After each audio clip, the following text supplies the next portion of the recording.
Selamat malam saudara sekalian yang sudah bergabung dengan kami di Jemaat Fisdak untuk acara ibadah malam kita pada malam hari ini, hari Minggu ya, tanggal 1 Februari. Dan seperti biasa kita akan belajar bersama-sama firman Tuhan dan saya percaya kita akan kembali dikuatkan dengan firman Tuhan. Dan untuk memulaikan acara kita ini saya ingin mengundang Om Pendeta Rein Kesaulia untuk dapat membuka acara ini dalam doa. Silakan Om Rein. Mari kita berdoa, saudara-saudara. Ya Tuhan, Bapa di sorga, terpujilah namamu. Terima kasih kami panjatkan kepadamu Tuhan, untuk penjagaan dan pemeliharaanmu, bahkan kesempatan yang Tuhan berikan bagi kami, untuk belajar daripada firman Tuhan yang nanti akan dibawakan oleh Pendeta Stephen Rantung. Tuhan tolong kami semua teristimewa, Pendeta Stephen Rantung, supaya Tuhan urapi dia dengan Roh Kudus. Begitu juga kami semua, Roh Kudus menolong kami untuk dapat mengerti, bahkan menghidupkan kebenaran ini dalam hidup kami masing-masing. Berkati semua yang mendengarkan, baik melalui Zooming ini, maupun juga melalui acara yang lain.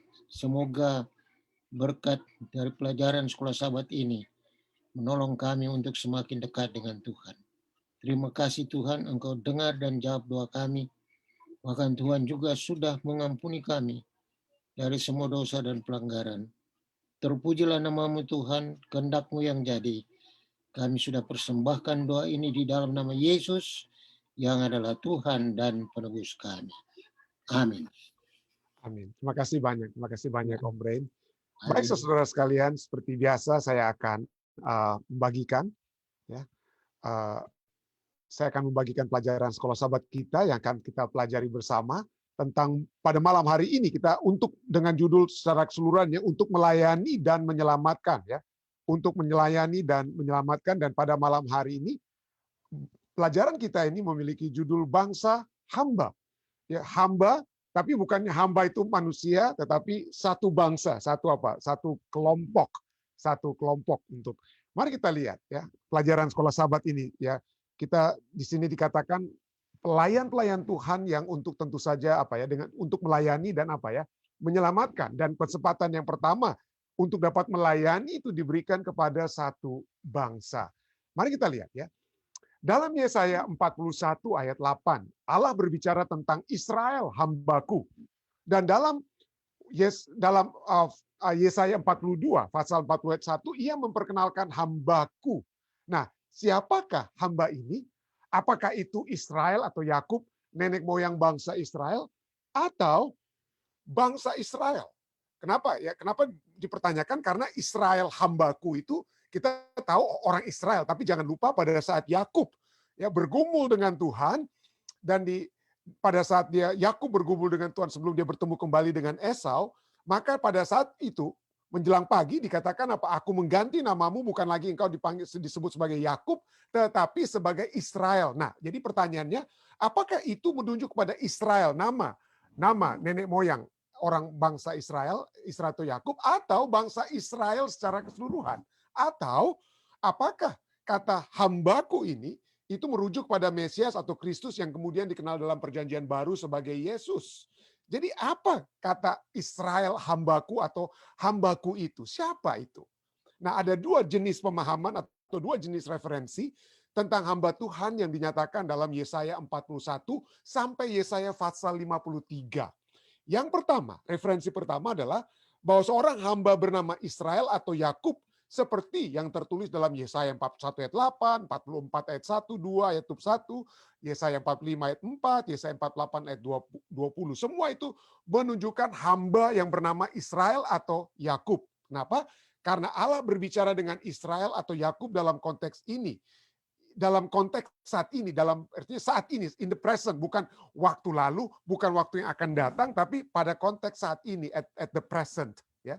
Maka sangat jelas bahwa dia atau Yakub mewakili bangsa yang lahir daripadanya. Kenapa? Karena pada saat Yesaya bicara tentang hambaku Yakub, Yakub yang asli, Yakub yang seorang yang berubah menjadi namanya menjadi Israel sudah tidak ada.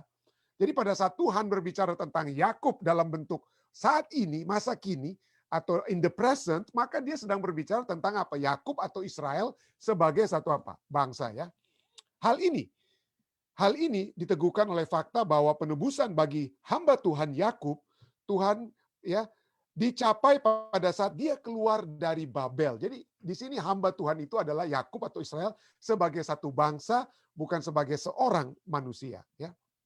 Referensi kedua. Ya, referensi kedua seperti Yesaya 42 ayat 1, Yesaya 50 ayat 10, Yesaya 50 ayat 13, dan Yesaya 53 ayat 11, hamba Allah tidak disebutkan. Ya, hamba Allah, di situ disebut tentang hamba. Nah, ketika dia pertama kali disebutkan dalam Yesaya 42 ayat 1, identitasnya tidak langsung terlihat. Yesaya ya, 42 ayat 1, nanti kita akan pelajari. Malam ini kita pelajari tentunya Yesaya 41 ya. Jadi Yesaya 42 ayat 1 dan ayat-ayat lainnya seperti yang sudah tertulis ini, identitasnya itu tidak apa? Tidak disebutkan dan tidak langsung terlihat ya.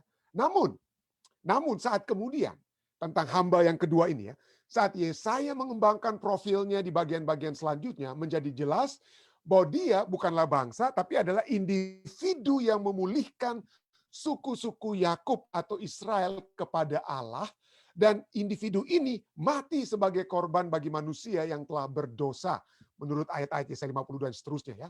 Itulah sebabnya dia tidak dapat disamakan dengan bangsa Israel. Tapi individu yang pertama itu adalah bangsa Israel, tapi individu yang kedua itu adalah satu individu, bukan satu apa?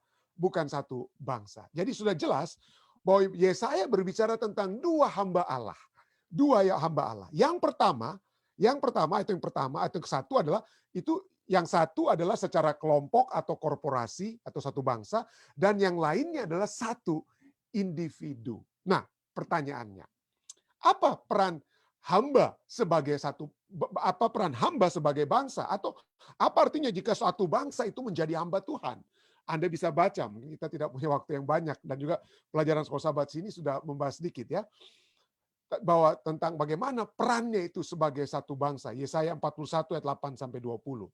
Di situ pelajaran sekolah sahabat kita ternyatakan bahwa Allah meyakinkan Israel bahwa bangsa itu masih menjadi bangsa Tuhan.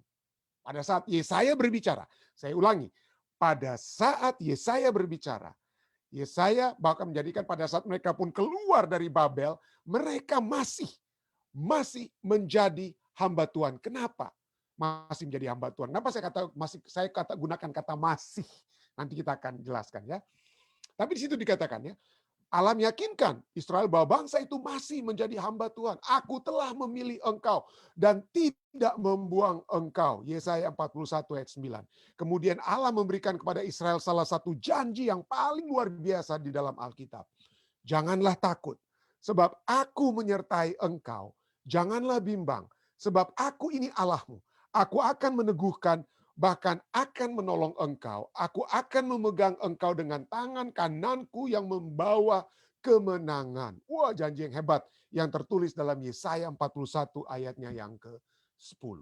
Yesaya 41 ayat 10.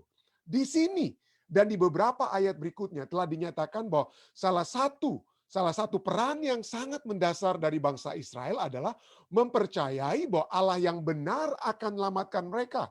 Sesuatu yang tidak dilakukan oleh Raja Ahaz. Gantinya, artinya percayai Allah. Gantinya mempercayai ilah-ilah lain dan patungnya seperti yang dilakukan oleh bangsa lain. Ya. Jadi itu yang paling penting yang ingin ditekankan. Sebagai satu bangsa yang menjadi hamba Tuhan. Yesaya 41 ayat 7 dan seterusnya. Ya. Perhatikan, pertanyaan bagi kita. Di akhir pelajaran sekolah sahabat, perhatikan bagaimana dalam Yesaya 41 ayat 14, Tuhan menyebutkan bangsa Israel sebagai ulat. Wah, hebat sekali. Bagaimana Tuhan menyebutkan bangsa Israel ini sebagai ulat? Ya, ulat itu kan kecil. Ya, kalau ular orang masih takut. Kalau ulat itu nggak terlalu takut, kita injak-injak, kita matikan istilahnya ya. Itu nggak ada, dan nggak ada orang yang suka sekali dengan ulat. Itu bukan sesuatu yang disukai atau desirable. It is something undesirable dan lowly sebagai ulat itu. Tapi ini yang ditulis. Yesaya 41 ayat 14 katakan apa? Janganlah takut, hai si cacing Yakub, hai si ulat Israel. Akulah yang menolong engkau. Demikianlah firman Tuhan. Dan yang menebus engkau ialah yang Maha Kudus Allah Israel. pertanyaannya. Poin penting apakah yang ia atau Allah hendak sampaikan? Lihat keseluruhan teks untuk mendapatkan jawaban yang lebih baik. Apakah yang diajarkan kepada kita tentang kebutuhan kita untuk bergantung sepenuhnya kepada Tuhan. Jadi di sini apa artinya Tuhan menyebutkan bangsa Israel itu sebagai ulat, sebagai satu bangsa. Ya. Sebagai satu bangsa, kenapa disebutkan sebagai ulat? Karena dengan kata lain, sesungguhnya Israel itu tidak ada apa-apanya. Bangsa Israel, keturunan Yakub, keturunan Israel, tidak ada apa-apanya, tidak ada yang kehebatannya, dan kehebatannya dia itu adalah karena Tuhan. Karena adanya Tuhan. Tuhan yang ayat sebelumnya dikatakan apa? Jangan takut, Tuhan yang menyertai, Tuhan yang meneguhkan, menolong, ya, memegang engkau dengan tangan kananku yang membawakan kemenangan. Yesaya 41 ayat 10. Itulah konteksnya. Nah, kenapa saya sebutkan ini? Karena pada saat terjadi Holocaust, waktu saat Nazi Germany menghantam atau memusnahkan 6 juta orang-orang Yahudi pada saat Perang Dunia Kedua, maka orang-orang Yahudi itu ya dianggap seperti ulat atau kecoa, ya harus dimusnahkan. Dan sampai saat ini pun ya seringkali ada neo-Nazi yang ada bukan hanya di Eropa, tapi sayang sekali ada juga di Amerika Serikat ya.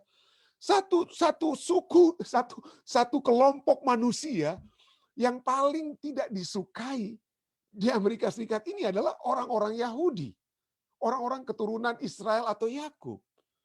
Apakah mereka itu adalah ulat seperti yang disebut di sini, yang harus diinjak atau apa ya, ulat atau cacing? Nah, kenapa sampai mereka dari zamannya apa ya? Dari zamannya Nazi Germany maupun sampai saat ini, seringkali mereka itu menjadi apa ya? Sasaran untuk dihajar. Beberapa waktu lalu sinagog-sinagog Yahudi di Amerika Serikat ini ada yang ditembak lah, dihantam lah istilahnya mereka itu. Kenapa? Kalau Anda tahu sebenarnya ya, saya seringkali berbicara dengan istri saya dan saya katakan, wow hebat sekali sesungguhnya orang-orang Yahudi ini ya. Coba kita lihat negara Israel, kecil, disekelilingi oleh negara-negara yang suka sekali menghantam mereka, tapi nggak mati-mati bangsa Israel ini. Dan di Amerika Serikat ini orang-orang yang boleh dikatakan yang hebat. Kalau kita bilang semua ya yang ahli-ahli dalam berpikir dan lain sebagainya, ahli-ahli ekonomis, ya Janet Yellen saja yang sekarang finance minister atau sekretari minister ekonominya di Amerika Serikat ini orang-orang Yahudi yang pintar-pintar, kaya-kaya, yang pegang keuangan banyak di Amerika Serikat ini adalah orang-orang apa? Orang-orang Yahudi. Sehingga ada seorang mantan dosen kami di IAS ya, dia katakan ini ada dua, dia katakan dua, saya cuma sebutkan satu ya. Ada dua yang boleh dibilang ras yang pintar-pintar orang-orang. Yang satu itu, yang pertama itu yang disebutkan adalah orang-orang apa ya? Orang-orang Yahudi. Keturunan Yakub.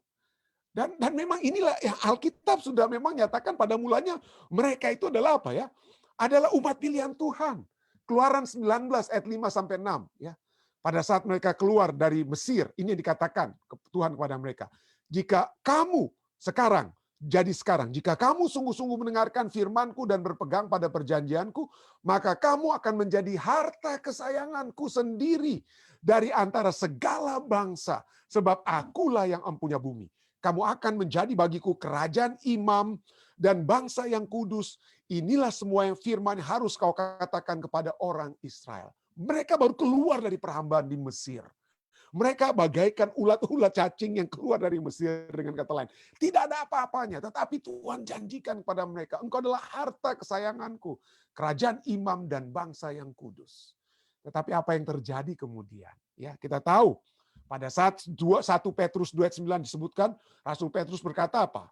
Kepada umat-umat Kristen, kepada umat-umat yang percaya kepada Kristus, bukan lagi kepada orang Israel atau the remnant. Dikatakan apa? Rasul Petrus katakan pada saat dia menulis dalam 1 Petrus 2:9. Kamulah bangsa yang terpilih, hampir sama perkataannya ya, seperti Keluaran. Bangsa yang terpilih, imamat yang rajani, bangsa yang kudus, umat kepunyaan Allah sendiri, supaya kamu memberitakan. Jadi ini penting sekali, nanti kita akan ulangi sedikit. Supaya kamu memberitakan perbuatan-perbuatan yang besar dari Dia yang telah memanggil kamu keluar dari kegelapan kepada terangnya yang ajaib. Ya. Ini tugasnya. Jadi pada saat mereka dipilih, pada saat saudara dan saya kemudian ya saat ini, kita dipilih bukan hanya supaya kita bisa bangga, oh saya ini umat sisa ini, oh saya hebat sekali nih menjadi umat sisa. Tapi pada saat kita diberikan apa ya? Pada saat kita diberikan privilege, ya, satu panggilan yang hebat sebagai umat pilihan Tuhan, ada tanggung jawab yang harus kita lakukan. Jangan hanya kita menjadi raja, tapi tidak tahu tanggung jawab kita sebagai imamat rajani itu apa. Itu adalah untuk memberitakan perbuatan-perbuatan tentang Tuhan, untuk memberikan kabar keselamatan kepada orang lain. Dan ini yang gagal dilakukan oleh orang Israel.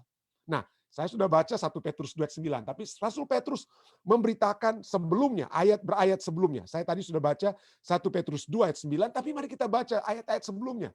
1 Petrus 2 ayat 6 sampai 8. Sebab ada tertulis, Rasul Petrus katakan dalam kitab suci, sesungguhnya aku meletakkan di Sion sebuah batu yang terpilih, sebuah batu penjuru yang mahal, dan siapa yang percaya kepadanya tidak akan dipermalukan. Jadi ya, ini firman Tuhan sudah katakan, yang diulangi kembali oleh Petrus, aku Allah meletakkan di Sion batu yang terpilih, batu penjuru yang mahal. Dan itu siapa? Merujuk kepada Yesus Kristus, dan siapa yang percaya kepadanya tidak akan dipermalukan. Karena itu, ayat 7. Bagi kamu yang percaya, iya mahal batu tersebut, Yesus Kristus mahal. Tetapi bagi mereka yang tidak percaya, batu yang telah dibuang oleh tukang-tukang bangunan telah menjadi batu penjuru, juga telah menjadi batu sentuhan dan suatu batu sandungan. Kenapa Rasul Petrus bilang seperti ini? Mari kita sebelum saya teruskan ya. Mari kita baca terus ayat 8. Mereka tersandung padanya karena mereka tidak taat kepada firman Allah, dan untuk itu mereka juga telah disediakan. Sebenarnya batu ini sudah apa? Diberikan supaya apa ya? Supaya menjadi satu apa? Batu sentuhan. Tetapi bagi orang-orang Yahudi di zaman Yesus, batu yang mahal itu mereka buang. Mereka tidak hargai. Itu mereka buang. Dan itu menjadi suatu batu sandungan. Kenapa menjadi satu batu sandungan? Karena mereka tidak terima Yesus Kristus. Mereka buang Yesus Kristus. Kenapa mereka buang? Karena mereka tidak taat kepada firman Allah. Firman Allah, Yesaya, nanti kita akan lihat Yesaya pasal 53 itu berbicara tentang apa? The suffering servant, hamba yang menderita. Tapi orang-orang Yahudi sampai saat ini menolak Yesus Kristus. Kebanyakan orang Yahudi ya, Yahudi yang konservatif ortodoks yang tidak suka tentang Mesias, itu adalah Yesus Kristus. Mereka tolak. Kenapa? Karena mereka tidak menerima Yesaya 53. Kenapa? Bagi mereka yang akan menjadi Mesias yang mereka nanti-nantikan itu akan mengembalikan kembali umat-umat Yahudi, bangsa Yahudi sebagai bangsa nomor 1 di dunia. Bangsa yang terutama. Kenapa? Karena mereka orang-orang yang pintar, punya otak, punya harta, dan lain sebagainya. Mereka tidak terima kalau mereka sejak dari zaman Roma, saat Yesus. Kenapa mereka terima Yesus? Mereka tidak terima Yesus itu sebagai juru selamat umat manusia seluruhnya. Karena mereka mau Yesus itu jadi juru selamat orang Yahudi lepas dari bangsa Romawi untuk menjadi bangsa yang utama di dunia saat itu. Tetapi Yesus, tugas penyelamatannya itu bukan hanya kepada orang Yahudi, tetapi kepada seluruh umat manusia. Yang pertama-tama diserahkan tanggung jawabnya itu melalui orang-orang Yahudi. Tetapi mereka menolak Yesus. Ada perumpamaan-perumpamaan Tuhan Yesus, seperti kita sudah sering bawakan di waktu-waktu yang lalu ya. Ada tukang ladang, pemilik ladang. Dia suruh orang-orang mengolah ladang tersebut. Diutuslah hamba-hamba dari pemilik ladang itu untuk apa? Meminta pertanggungjawaban dari pekerja-pekerja di ladang. Tapi satu demi satu utusan itu dibunuh. Lalu kemudian pada akhirnya pemilik ladang kirim anaknya. Dia pikir, kalau orang-orang suruhanku ya boleh saja mereka bunuh. Tapi kalau anakku sendiri mungkin mereka tidak akan bunuh. Tetapi Yesus sendiri apa? Yesus sendiri telah apa? Juga dibunuh. Anak pemilik ladang itu juga kemudian dibunuh. Itu salah satu perumpamaan yang Yesus sudah buat. Telah ditolak. Batu penjuru itu telah apa? Ditolak. Dan kalau Anda tahu, kita pelajari Alkitab, itu bukan hanya saat Yesus berbicara dengan orang-orang Yahudi di zamannya itu saja, supaya mereka terima. Supaya mereka apa? Mendengar dan tidak menolak Yesus Kristus atau membunuh, menyalibkan Yesus Kristus. Kalau Anda membaca Daniel pasal 9, ada satu nubuatan yang begitu hebat. Saya tidak tuliskan di sini ya, karena saya mau Anda buka membaca Daniel pasal 9. Di dalam Daniel pasal 9, Nabi Daniel sedang merenung-renungkan tentang apa? Firman dari Nabi Yeremia. Nabi Yeremia sudah katakan bahwa mereka akan berada dalam pembuangan di Babel, di Babilonia selama 70 tahun. Dan itu sudah mau berakhir pembuangan. Ataupun mereka ditawan di Babel sudah mau berakhir. Jadi Nabi Daniel sedang berpikir, aduh gimana kira-kira akhir daripada tawanan di Babel. Dalam Daniel 9, kemudian disitulah diberikan satu nubuatan tentang apa yang akan terjadi dengan bangsa Israel atau bangsa Yehuda, umat-umat pilihan Tuhan. Di kesimpulan, ya panjang sekali ya. Ini salah satu tesis saya ya tentang Daniel 9 ayat khususnya ayat 27. Di akhir daripada Daniel 9, ya di dalam seluruh isi dari Daniel 9, Tuhan memberikan kesempatan kepada bangsa Yahudi untuk bertobat, untuk memulihkan kembali kebenaran. Dan diberikan selama 70 kali 7 masa, 70 kali 7 tahun, yaitu 490 tahun. 490 tahun telah diberikan kembali kepada bangsa Yahudi. Mulai pada saat mereka apa? Membangun kembali tembok Yerusalem. Lalu sampai diberikan kesempatan 490 tahun. Sampai pada saat Stefanus dilempari batu, disitulah akhir masa kesempatan untuk bertobat yang diberikan kepada orang-orang Yahudi. Tapi pada saat Stefanus dilempari dengan batu, itulah titik akhir di mana mereka sudah mengeraskan hati mereka untuk menolak tanggung jawab sebagai umat pilihan Tuhan. Itulah sebabnya Rasul Petrus katakan apa? Itulah batu penjuru. Yesus Kristus telah ditolak. Bahkan Stefanus telah apa? Dilempari dengan batu. Ya, itu telah menjadi batu yang telah dibuang. Dan itu menjadi batu sandungan bagi orang-orang Yahudi. Mereka tersandung, ayat 8, 1 Petrus 2:8 katakan, mereka tersandung padanya karena mereka tidak taat kepada firman Allah. Mereka menolak Yesaya, nanti kita akan pelajari. Mereka menolak Yesaya 53. Mereka menolak nubuatan dalam Daniel pasal 9. Mereka tidak taat kepada firman Allah. Walaupun itu telah disediakan, firman itu telah diberikan kepada mereka. Dan sekarang Rasul Petrus berkata apa? Kamulah umat-umat Kristen yang percaya, yang memiliki Yesus Kristus, batu penjuru yang mahal. Kamulah bangsa yang terpilih, imamat yang rajani, bangsa yang kudus, umat kepunyaan Allah sendiri. Supaya kamu memberitakan perbuatan-perbuatan yang besar dari Dia, yang telah memanggil kamu keluar dari kegelapan kepada terangnya yang ajaib. Kita memiliki tanggung jawab untuk memberitakan pekabaran keselamatan yang Allah sudah percayakan kepada kita. Tidak heran, itu bukan hanya Rasul Petrus yang berbicara. Dalam Galatia 3 ayat 6 dan 7, Rasul Petrus katakan apa? Secara itu jugalah Abraham percaya kepada Allah. Maka Allah memperhitungkan hal itu kepadanya sebagai kebenaran. Jadi, ayat 7, kamu lihat bahwa mereka yang hidup dari iman, mereka itulah anak-anak Abraham. Jadi bukan hanya orang-orang saudara-saudara kita orang Yahudi yang ada di Amerika atau di mana saja atau yang di Israel, mereka itu anak-anak Abraham, tapi kita saudara dan saya yang hidup dari iman, ya. Yang hidup dari iman. Apa itu hidup dari iman? Ya, Wahyu 14 ayat 12 sudah katakan di buku terakhir berbicara tentang anak-anak Abraham, ya. Orang-orang kudusnya, orang-orang umat-umat sisanya. Tapi jangan hanya jangan hanya bilang saya orang beriman, saya orang kudus dan lain sebagainya. Tapi yang bagaimana kira-kira yang disebut sebagai orang kudus itu? Anak-anak Abraham itu. Wahyu 14, firman Tuhan katakan, bukan saya ya. Firman Tuhan katakan apa? Yang penting di sinilah ketekunan orang-orang kudus. Bagaimana karakteristik orang kudus itu? Yang menuruti perintah Allah. Orang Yahudi mungkin menuruti perintah Allah. Tapi masalahnya dengan orang Yahudi adalah mereka tidak memiliki iman kepada Yesus. Mereka tolak Yesus.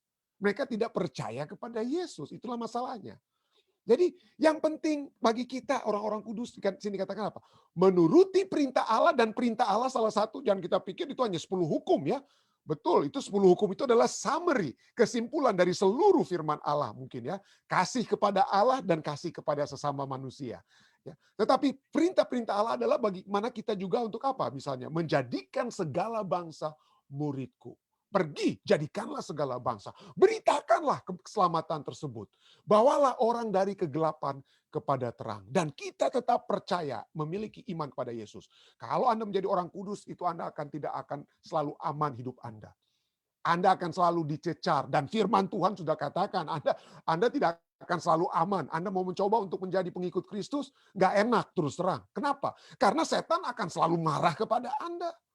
Kalau Anda mau hidup yang tenang, diam-diam saja. Nggak usah jadi pengikut Tuhan yang setia. Setan nggak akan kerja keras untuk Anda. Wahyu 12 ayat 17 katakan apa?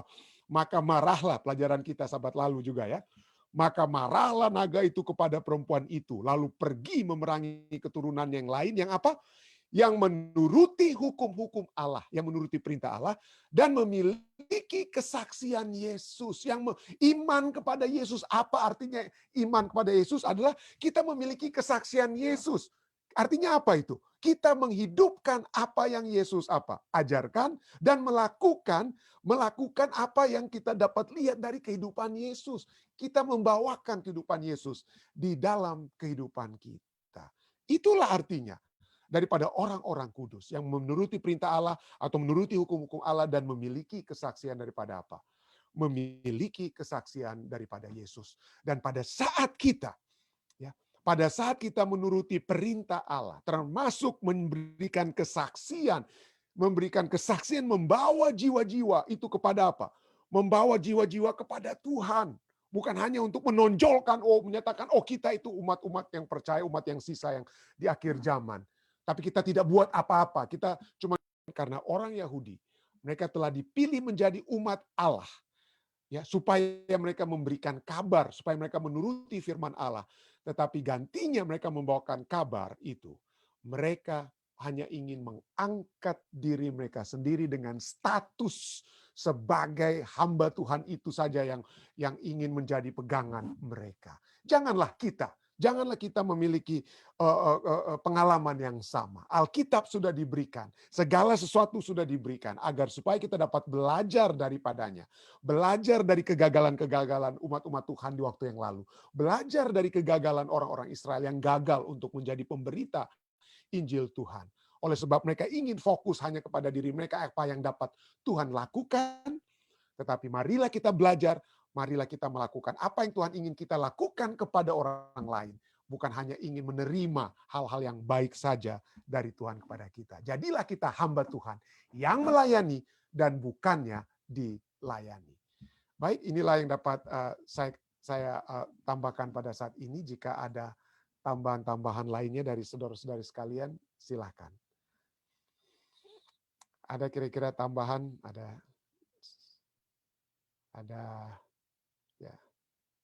Ada Om Rain di sini, ada Pendeta Muda Tulus Nenggolan juga, dan bersama-sama juga dengan kita. Ada tambahan-tambahan, silakan. Ada kira-kira?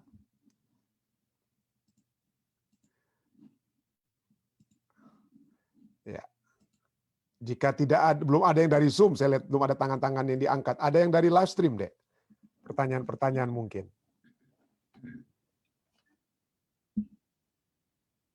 Oke. Ya. Ada Pendeta Muda Tulus mungkin? Silakan. Oh, tidak. Ketua Tilar, ada tambahan kira-kira? Pertanyaan silakan. Di-unmute dulu. Yang saya mau tanyakan itu Pendeta,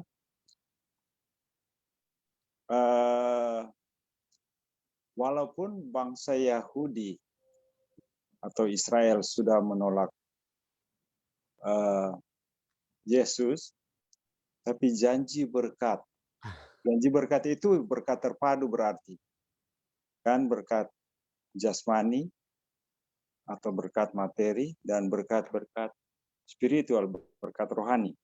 Apakah itu janji itu tidak dibatalkan oleh Tuhan karena kenyataannya sampai saat ini tetap terus berlangsung? Itu pertanyaan saya. Jadi artinya sudah boleh katakan ratusan tahun, mungkin bukan ratusan tahun ya, Ya, ratusan tahun sejak dari zaman ribuan tahun, sorry. Sejak ribuan tahun ya kurang lebih dari zaman Abraham sampai zaman Yesus itu kurang lebih 1.500 tahun, 1.600 tahun. Dari zaman Abraham sampai Yesus. Kalau saya tidak salah, mudah-mudahan saya tidak salah ya. Hampir ribuan, 1.000 tahun lebih mereka janji itu telah diberikan ya, menjadi umat pilihan Tuhan tersebut mulai dari kepada Abraham ya. Jadi artinya saya tidak bisa berspekulasi ya. Kenapa? Pertanyaan saudara ketua telar itu betul sekali ya. Kenapa sampai saat ini kok hebat sekali nih keturunan Yahudi ini ya. Pintar-pintar, hebat sekali dalam mereka berbisnis dan lain sebagainya. Memang betul-betul sepertinya masih jadi umat pilihan. Tapi mungkin kalau sudah sampai 1.500-an tahun, jadi mungkin itu sudah masuk ke DNA mereka itu ya. Sudah masuk ke genetika mereka dengan kemampuan berpikir, kebijaksanaan dan lain sebagainya, sehingga mereka itu hebat sekali. Negara kecil misalnya, tetapi hebat sekali. Kalau Anda pernah pergi ke Israel, Anda akan lihat kehebatan bangsa yang kecil ini. Kehebatan mereka dalam mengolah air, mengolah resources yang sangat kecil yang mereka miliki. Kecil tapi tidak bisa mereka dihantam. Ada perang 6 hari ya, perang 6 hari di Israel waktu lalu ya. Nggak ada mati-matinya orang bilang istilahnya bangsa ini. Jadi apakah saya pikir mungkin kalau saya mau spekulasi apakah sudah ada di genetika mereka itu, di DNA-nya mereka yang memang sudah hebat gitu sampai saat ini gitu ya. Karena berkat yang Tuhan sudah berikan kepada mereka di lalu. Jadi saya tidak bisa berspekulasi lebih daripada itu tentang kenapa sampai saat ini memang masih hebat mereka itu ya. Tapi satu contoh, ini justru lebih memperkuat keyakinan kita terhadap firman Tuhan, terhadap Alkitab. Ya, janji Tuhan itu, ya orang banyak tidak percaya Alkitab, itu buku kuno dan lain sebagainya. Tapi kalau mau lihat saja orang-orang Yahudi. Sepertinya berkat Tuhan itu masih tercecer hingga saat ini. Masih orang Manado bilang tampias hingga saat ini. Berkat kepada orang Yahudi. Itu yang dapat saya tambahkan. Terima kasih banyak, Ketua Tilar. Ya. Ketua Tilar banyak bergaul, banyak berhubungan dengan orang Yahudi. Jadi beliau tahu sekali itu orang Yahudi itu bagaimana mereka. Ya, cara berpikir dan lain sebagainya. Baik, ada lagi yang lainnya? Ada yang mau tambahkan tentang bangsa sebagai hamba? Ya. Kenapa saya katakan ini sayang sekali? Kenapa mereka hanya berpusat kepada diri mereka sendiri? Coba lihat ya, pada saat murid-murid Yesus saja, itu yang sudah 3,5 tahun bersama-sama Yesus. Yesus sudah bilang dia akan mati dan lain, tapi tetap saja mereka masih memiliki satu pemikiran bahwa Yesus akan menjadikan mereka itu sebagai bangsa yang besar yang akan mengalahkan bangsa Romawi. Sehingga Yohanes dan Yakobus katakan, Yesus, jangan lupa ya nanti saya di sebelah kanan, saya di sebelah kiri. Ya. Dan pada saat Yesus naik, masuk ke menjelang kematiannya, dia masuk ke Yerusalem, orang-orang berteriak, Hosana, Hosana, selamatkan kami, selamatkan kami. Karena mereka masih merindukan Yesus itu sebagai juru selamat orang Yahudi untuk menjadikan mereka bangsa besar kembali, lebih besar daripada bangsa Romawi. Itulah keinginan mereka yang hanya berpusat kepada diri mereka. Tapi puji Tuhan, Tuhan tidak ingin hanya menyelamatkan bangsa Yahudi, tetapi kepada seluruh umat manusia. Satu firman yang sudah dilupakan oleh bangsa Yahudi. Ya. Ingat ya, Mbak. Amin, Makasih. amin. Jadi kita boleh nggak tambahin sedikit? Ya, silakan. Kalau begitu kita ini sekarang adalah ya Israel rohani kan? Amin, betul sekali. Iya. Kita adalah Israel rohani. Ya. Mestinya orang Yahudi mesti bangga sebetulnya karena ada banyak Israel rohani. Tapi jangan lupa kita juga harus seperti ayat tadi ya. Hai cacing Israel, hai ulat Yakub. Kita harus lihat ya, bukan Israel rohani ini loh, waduh hebat ya kita ya. Tapi kita ingat bahwa kita keselamatan dan keberadaan kita itu bagaikan cacing dan hanya akan bisa menjadi hebat kalau ada Tuhan kita. Ya. Iya, amin. Ada lagi tambahan? Pendeta Muda Tulus? Nggak ada. Ketua lelaki, ketua lingga ada? Jika tidak, mari kita dari live stream mungkin deh. Apa ada tambahan pertanyaan dari live stream? Oke, baik. Dengan demikian, mari kita masuk ke bagian yang kedua. Acara permohonan doa kita. Sekali lagi, biasanya kalau hari Senin saya harus diingatkan kembali ya. Tolong saudara-saudari sekalian Yang ada permohonan-permohonan doa, tolong untuk dapat sampaikan. Silakan. Ada kira-kira melalui Zoom yang dapat saya lihat pokok-pokok doa kita?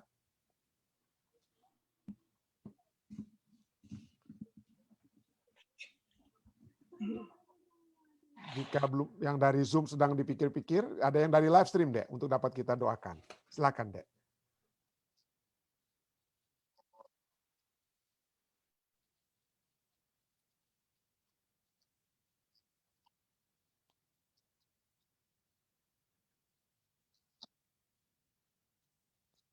Oh, keluarga Nainggolan Huta Barat maksudnya.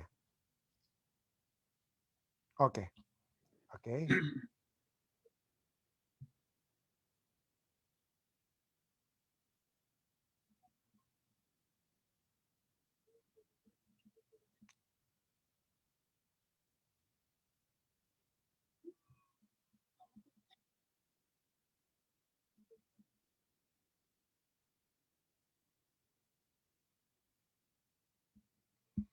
Oke. Baik, makasih. Ada lagi? Oke.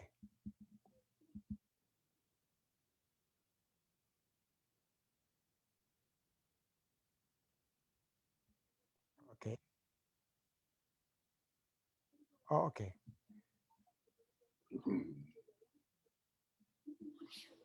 Oke. Ya, baik. Ada lagi yang lainnya?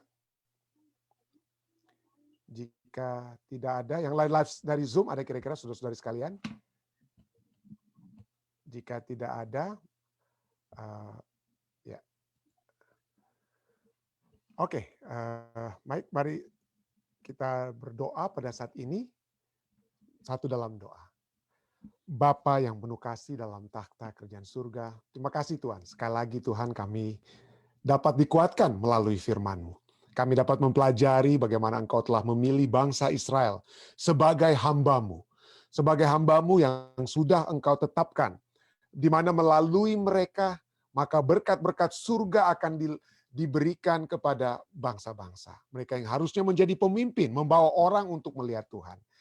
Tapi sangat disayangkan Tuhan, bangsa yang Tuhan telah pilih ini telah menolak Engkau. Gantinya mereka membawa pengenalan akan Tuhan. Kami dapat melihat bagaimana mereka menjadi serupa dengan bangsa-bangsa di sekitar mereka. Gantinya mereka melayani Tuhan, mereka menjadi pelayan-pelayan Baal ataupun ilah-ilah lain. Terima kasih Tuhan, kiranya ini menjadi satu pelajaran bagi kami yang hidup di saat sekarang ini. Kami seringkali mungkin tidak memiliki lagi Baal-Baal seperti yang disembah oleh orang-orang Israel di waktu lalu. Tetapi mungkin kami masih melihat hal-hal dunia tawarkan yang telah menjadi ilah bagi kami. Yang kami sembah karena menjadi fokus pusat perhatian kami. Sehingga pada saat kami berfokus kepada hal-hal yang di luar Engkau Tuhan, maka kami tidak melakukan kewajiban sebagai umat-umat yang Engkau sudah pilih. Kami tidak lagi bergantung sepenuhnya kepada Engkau, tapi kami bergantung kepada mungkin kepintaran kami, kepada harta yang kami miliki, pengaruh yang kami miliki, dan kami tidak lagi bergantung menuruti segala firman-Mu. Bantulah kami, Tuhan, agar kami dapat memiliki satu kedamaian yang sejati, kehidupan yang sejati pada saat kami bersama-sama dengan Engkau, menuruti firman-Mu. Karena itulah kekuatan kedamaian yang sejati yang dapat kami miliki di dalam dunia yang penuh dengan masalah dan tantangan ini. Jadikanlah kami sebagai umat-umat yang telah Engkau pilih sebagai imamat yang rajani. Kami yang percaya kepada Yesus, kuatkanlah iman kepercayaan kami tersebut Tuhan. Sehingga kami dapat terus-menerus menjadi imamat yang rajani tersebut.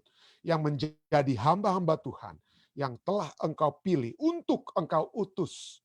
Membawakan kabar keselamatan-Mu kepada sesama umat manusia, kepada keluarga kami, kepada tetangga-tetangga kami, teman kami bekerja, atau siapa saja. Sehingga mereka juga dapat melihat Yesus, dapat melihat kasih Yesus, dan kesaksian Yesus itu dapat menjadi bagian mereka, dan juga menjadi bagian kami dalam kehidupan kami. Pada malam hari ini Tuhan, kami juga datang untuk memohonkan, kiranya Tuhan memberikan kepada kami satu kekuatan untuk kembali berjalan bersama-sama dengan Engkau. Ampunilah segala kesalahan-kesalahan dan dosa-dosa kami. Jika ada hal-hal yang telah kami lakukan yang tidak sesuai dengan kehendak-Mu Tuhan. Biarlah Tuhan akan membantu kami untuk selalu berjalan bersama-sama dengan Engkau. Perbaharuilah kehidupan kami Tuhan. Biarlah kami melihat diri kami bukan seperti yang kami seringkali pikir tentang siapa kami. Tetapi biarlah kami dapat melihat kami sebagai umat yang lemah dengan kekuatan yang hanya dapat datang dari-Mu. Angkatlah kami Tuhan, bantulah kami untuk selalu berjalan, dan biarlah pada saat kami merasa yakin Engkau sudah menghapuskan dosa-dosa kami, maka kami dapat membawakan permohonan-permohonan kami pada saat ini. Kami ingin bermohon Tuhan, kiranya kekuatan surga dapat menjadi menjadi bagian seluruh umat-umat Tuhan yang sudah datang berbakti pada saat ini. Yang mungkin tidak sempat hamba sebutkan satu persatu. Melalui Zoom yang dapat hamba lihat kedua orang tua hamba-Mu, Om Rain, dan seluruh umat-umat Tuhan yang ada di Fisdak, ataupun Jane yang ada di Philadelphia yang telah berbakti, berkatilah kami semua Tuhan. Dan biarlah kami dapat selalu didekatkan oleh sebab kebaktian-kebaktian yang membawa kami lebih mendalami kehendak Tuhan yang dapat terjadi dalam kehidupan kami. Dan juga seluruh umat-umat Tuhan yang sudah berbakti melalui live streaming. Walaupun hamba tidak sempat sebutkan, tapi hamba percaya kami dapat berdoa bersama-sama dengan Tante Omi yang besok kembali akan mengadakan check up dokternya. Kiranya Tuhan akan memberikan kekuatan selalu, kesehatan, kesembuhan. Jika ada masalah kesehatan, kesembuhan yang pasti yang dapat menjadi bagian Tante Omi, sehingga dia akan bersuka cita selalu bersama-sama dengan Tuhan. Kami juga berdoa bagi kekuatan surga bagi Tante Yeni Poluan. Kiranya Tuhan akan selalu memberikan kepadanya kekuatan, ketabahan, iman tetap teguh. Tuhan tidak tinggalkan dia. Tuhan menyertai dia pada saat ini. Kami juga terus berdoa bagi Ibu Pendeta Paruntu. Kami juga terus berdoa bagi Ibu Abutan yang juga sering berdoa bersama-sama dengan kami. Kami juga ingin mendoakan secara khusus Ibu Marta Tuhan yang selalu berdoa bersama-sama, yang selalu beribadah. Dan saat ini dia juga ingin mendoakan anak-anaknya dan cucu-cucunya. Kami berdoa secara khusus juga khususnya bagi Michi dan Evan, Marcelo dan Michela Tuhan. Kiranya penyertaan surga akan selalu menjadi bagian mereka. Kuatkanlah terus Evan dan Michi Tuhan. Jangan ada kebimbangan ataupun keraguan-raguan atau tawar hati, tapi selalu kekuatan surga akan menjadi bagian Evan menjadi bagian Evan dan Michi. Satukanlah mereka terus Tuhan dalam kasih surga yang akan selalu menyatukan rumah tangga anak-anak muda Tuhan ini. Pada saat ini juga Tuhan kami datang mendoakan doa, silent prayer yang selalu ingin dibawakan. Kami ingin berdoa bagi Daisy Kaligis Tuhan. Dengan permohonan khusus yang dia miliki. Pergumulan yang dia miliki. Berikanlah selalu Tuhan jalan keluar dari setiap masalah. Ketabahan dari surga akan selalu menjadi bagian Daisy. Dapat juga menyertai Yesi yang ada di Indonesia pada saat ini. Biarlah Yesi akan juga selalu berjalan bersama-sama dengan Tuhan. Biarlah Roh Kudus akan selalu mengetuk pintu hati Yesi. Sehingga dia akan selalu dekat dengan Tuhan. Hamba-Mu juga ingin berdoa bagi Ibu Lili Pinontoan dalam proses penyembuhannya. Tuhan berkatilah sehingga setiap langkah yang harus dia lakukan setiap hari itu akan semakin panjang. Dia akan selalu dapat bergerak dan memiliki kesehatan yang sempurna sehingga tidak ada masalah untuk keluar dari tempat rehabilitasi. Tuhan juga akan menyertai dia dalam segala rancangan-rancangan yang Tuhan sudah tetapkan baginya. Sehingga dia akan terus menjadi saksi Tuhan, menjadi hamba Tuhan. Menjadi hamba Tuhan yang akan membawakan saksi-saksi kebenaran-Mu kepada bukan hanya keluarganya, bukan hanya kepada anak-anak dan cucunya, tetapi kepada seluruh umat manusia yang dapat mendengarkan kesaksian daripada Ibu Lili Pinontoan. Hamba-Mu juga berdoa bagi Om Yan dan Tante Sin, yang selalu mendoakan keluarga mereka, permohonan mereka, pergumulan mereka, kerinduan melihat anak-anak khususnya cucu-cucu mereka untuk dapat selalu berjalan bersama-sama dengan Tuhan. Kami ingin terus berdoa bagi Kevin. Kiranya Tuhan akan selalu mengetuk pintu hatinya sehingga dia akan selalu rindu untuk dekat, terus-menerus dekat dengan Tuhan. Kami juga terus berdoa bersama-sama dengan Evi dan Angel Marrero Tuhan. Tuhan akan selalu menyertai mereka. Pergumulan kehidupan jika ada, Tuhan akan membantu sehingga selalu ada jalan-jalan keluar yang dapat mereka lalui. Tuhan akan juga menyertai ibu daripada Evi sehingga kesehatannya akan semakin pulih Tuhan dari waktu ke waktu. Kami juga berdoa kiranya kesehatan bagi Angel itu akan selalu menjadi bagiannya. Kami juga secara khusus ingin berdoa bagi Ibu Jane Asa di Colorado. Kami berdoa Tuhan, kiranya Tuhan akan selalu memberikan kepadanya kekuatan dari surga. Tantangan-tantangan yang dia alami saat ini, berikanlah selalu jalan keluar, hikmat kebijaksanaan dari surga. Berikanlah kesabaran dan keteguhan hati kepada Ibu Jane. Kami tahu begitu banyak setan akan dapat lakukan untuk melemahkan Ibu Jane pada saat ini. Tapi kami percaya Tuhan, Engkau akan selalu memberikan kekuatan. Dan biarlah kekuatan juga dapat disalurkan melalui Sander, anak Tuhan, hamba Tuhan yang sudah sedang dipersiapkan untuk menjadi hamba-Mu Tuhan, pelayan-Mu. Kiranya hikmat kebijaksanaan dari surga akan menjadi bagian Sander. Dan satu sukacita pada saat Sander nantinya juga akan selesai dalam pendidikannya, melayani Tuhan. Itu akan menjadi satu sukacita yang terus-menerus akan menjadi kekuatan bagi Ibu Jane. Kami juga berdoa bagi rancangan-rancangan surga yang dapat terjadi dalam kehidupan Ibu Jane. Kiranya itu akan berjalan jadi sesuai dengan kehendak-Mu Tuhan. Kami juga terus berdoa bagi keluarga-keluarga yang selalu mendoakan keluarga mereka. Kami ingin berdoa bersama dengan saudari Eti yang bukan hanya mendoakan Vivian dan Marcos, tapi mendoakan keluarga besar Sumanti di mana saja. Kami ingin berdoa bersama-sama dengan Om Freds dan Tante Kathleen yang mendoakan anak-anak mereka yang ada dan anak-anak dan cucu-cucu mereka di mana saja. Kami juga berdoa Tuhan, kiranya Tuhan juga akan menyertai umat-umat Tuhan yang ada di Jemaat Fisdak seperti keluarga Sanger Oki Mamahit. Kami berdoa Tuhan, kami sudah melihat bagaimana tuntunan yang begitu hebat yang sudah Tuhan lakukan kepada keluarga ini. Kami berdoa kiranya penyertaan surga, kesetiaan dari surga, berkat-berkat yang berlimpah akan terus menjadi bagian keluarga Sanger Oki Mamahit. Segala urusan-urusan kehidupan, urusan-urusan keimigrasian dan hal-hal lainnya itu akan berjalan sesuai dengan kehendak-Mu. Tuhan akan juga menyertai Kristi sehingga dia akan selalu sehat dan kuat di dalam Tuhan. Hamba-Mu juga ingin berdoa secara khusus bagi Tante Femi Mawuntu Tuhan. Kami berdoa kiranya penyertaan surga akan selalu menjadi bagian Tante Femi. Tuhan akan selalu menyertai dia dengan kebutuhan-kebutuhannya untuk kehidupannya di Amerika Serikat ini, untuk menjadi juga dapat menjadi saluran berkat bagi keluarga di Indonesia. Berikanlah kepadanya selalu Tuhan, berkat-berkat dari surga, sehingga dia tetap dapat berjalan bersama-sama dengan Tuhan yang sudah memenuhi kebutuhan-kebutuhan kehidupannya. Kami juga terus berdoa bagi keluarga-keluarga yang ada di Indonesia. Keluarga Pendeta Muda Tulus Nainggolan, ayah dan ibunya. Keluarga Nainggolan Huta Barat, ayah yang akan berobat pada saat ini. Tuhan berikanlah kepadanya kekuatan dari surga.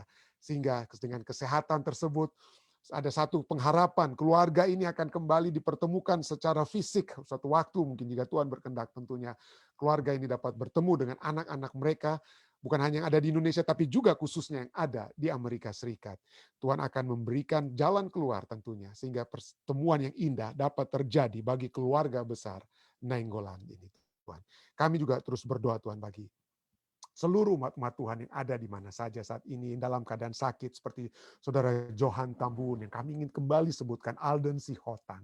Kami ingin sebutkan nama mereka Tuhan sehingga mereka tahu bahwa penyertaan Tuhan ada pada saat umat-umat Tuhan mendoakan mereka. Kami ingin berdoa bagi Saudari Christine Rotin Sulu. Kami berdoa juga bagi ayahnya, Bapak Silitonga Tuhan, dalam keadaan sakit saat ini. Jamahlah beliau Tuhan. Kami juga berdoa bagi Saudara Daniel Sitanggang. Jangan biarkan anak Tuhan ini. Jika Tuhan berkehendak tentunya tidak ada yang mustahil. Mujizat dapat terjadi sehingga dia akan dapat memiliki kekuatan untuk kembali memiliki semangat untuk keluar dari masalah kesehatan yang dia alami pada saat ini. Ada begitu banyak lagi Tuhan, umat-umat Tuhan yang dalam keadaan sakit pada saat ini ataupun dalam proses kesembuhan seperti Saudari Yeni Ransun, dan juga kami ingin berdoa bagi Saudara Joni Kawan. Kami berdoa kiranya Tuhan Engkau akan selalu memberikan kekuatan yang pasti kepada mereka. Ibu Pendeta Paruntu juga kesehatan yang lebih sempurna Tuhan kiranya dapat menjadi bagian beliau. Terima kasih Tuhan. Ada begitu banyak lagi nama-nama mungkin yang hamba tidak sempat sebutkan. Tapi hamba percaya umat-umat Tuhan saat ini, mari kita sebutkan nama-nama mereka. Mari kita bawa sehingga Roh Kudus juga akan membantu mengirimkan pesan-pesan yang kita ingin mereka terima. Sehingga Roh Kudus juga akan memberikan kepada mereka kekuatan yang mereka butuhkan saat ini. Sehingga kita semua akan selalu bersukacita di dalam Tuhan. Inilah doa dan permohonan yang kita semua, yang kami telah bawa ya Tuhan, di dalam nama Yesus Kristus yang adalah Tuhan dan Juru Selamat menebus kami. Amin. Sekali lagi terima kasih saudara-saudari sekalian yang sudah bergabung dengan kami di Jemaat Fisdak. Jangan lupa kita akan kembali bertemu di acara pelajaran kita besok malam yang juga semakin menarik dari waktu ke waktu. Jangan lupa bagikan pekabaran ini jika ini telah menjadi berkat bagi Anda semua, sehingga saudara-saudara kita yang lainnya juga dapat diberkati dengan pelajaran-pelajaran dari firman Tuhan. Firman yang akan menjadi terang, pelita bagi jalan kita. Selamat malam waktu Amerika, selamat pagi waktu Indonesia. Stay safe, stay healthy. Tuhan memberkati. Bersama-sama dengan kami di Jemaat Fisdak, pelajaran sekolah sahabat yang untuk kita baca. Malam hari waktu Amerika, pagi hari waktu Indonesia, kita akan masuk kepada bagian yang kedua, yang ada hal-hal yang dapat kita doakan bersama. Silakan.